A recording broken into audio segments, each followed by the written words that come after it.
On to heat number 5 of the Gerlach International Solo Cup, and this really does have an international flavour with Keith Wright, Mark Williams and Les Sawyer all representing Australia. We have Ivan Major from New Zealand, Stefan Kekic from Yugoslavia and Kenny Carter from England. Just as a point of interest too, Wally, Ivan Major set the fastest time so far of a 1:41. Away in racing, and then Major does a beautiful start. He proves to be a complete master as Kenny Carter dropped right across him.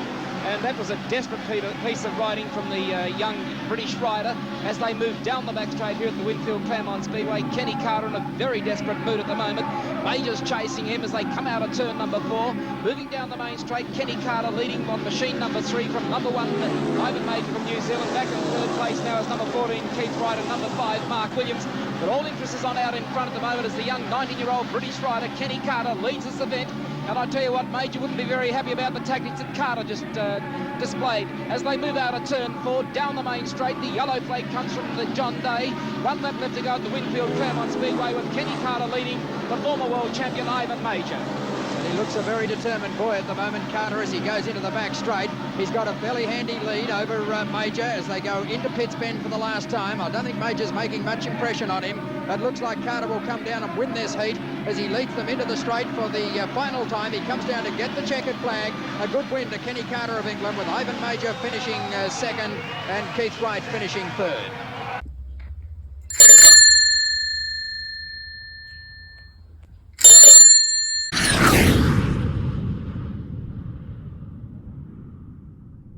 This is heat 7 of the Solo Cup, and after 6 heats, 3 riders, Ivan Major, Kenny Carter and Mick McKeon, share the lead with 14 points each, and 2 of those riders, Carter and McKeon, will race in this heat. Heat 7 of the Gerlach International Solo Cup, and away they go, and it's Carter leading McKeon into the first bend, and already it looks like being a 2-horse race between Kenny Carter and Mick McKeon.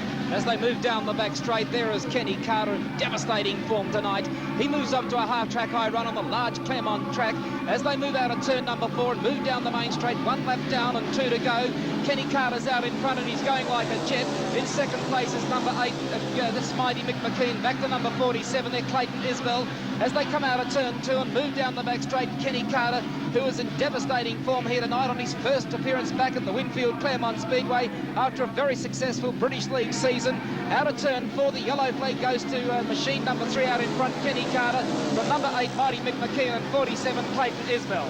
Well, I don't think we need worry about the minor place getter as they go down the back straight. It's Carter, he's leading McKeon. McKeon throwing out a determined challenge as they go into the last bend, but he's making very little impression on Kenny Carter. This has been a good performance from the young English rider as he comes down to get the checkered flag, just coasting across the line. Heat 7 going to Kenny Carter of England from Mick McKeon of Western Australia, and Dave Coles, also of Western Australia, in fact, got up to run third.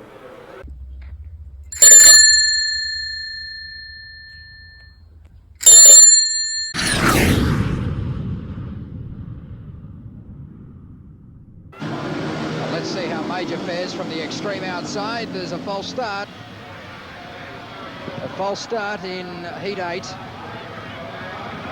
Yes, and it looks like there, Wally, that it could have been Nigel Flatman, number 2, the English rider. A very dejected number 2, Nigel Flatman, returning to the pits. A very sad moment for any rider, particularly when you're so geared up to go racing. Miles Thompson now calls them in again. The George Toft, number 17, comes into the field, and he is a rider who rode in British League this year as well. A West Australian boy. This time, let's see how Major goes from the extreme outside position. You see him coming across very quickly to take the lead before they hit the first corner, and he really did get a flying start, Ivan Major, and he's out in front of Glyn Taylor as they go down the back the first time. The complete master of solo racing as he leads Glyn Taylor. Looks like he got a bit of spot of mechanical problems. Glyn Taylor's brought this very large crowd to their toes as he takes the lead coming out of turn 4. Major seems to be getting a bit of mechanical problem. Keith Wright's on the outside of him, and Major drops back to third spot as young Glyn Taylor now leads him out of turn 2. The crowd has gone absolutely wild with excitement as West Australia's Star out in front. Glyn Taylor leads him through Pitt's Turn. In second place is number 14, Keith Wright. The yellow flag's out. 1 lap left to go as number 4, Glyn Taylor leads from number 14, Keith Wright, and back in third place is number 5, Mark Williams, and number 6, Stephen Kekic from Czechoslovakia. Ivan Major, in fact, has pulled out of the race at Pitts Bend, but Taylor, going into Pitts Bend now for the final time, has a fairly handy lead over Keith Wright, and those two are a good 100 metres in front of the rest of the field as Taylor leads them down to get the checkered flag, and that's his first heat win tonight. Coming in second place was Keith Wright on machine number 14, and just snatching third place on machine number 5 was Mark Williams.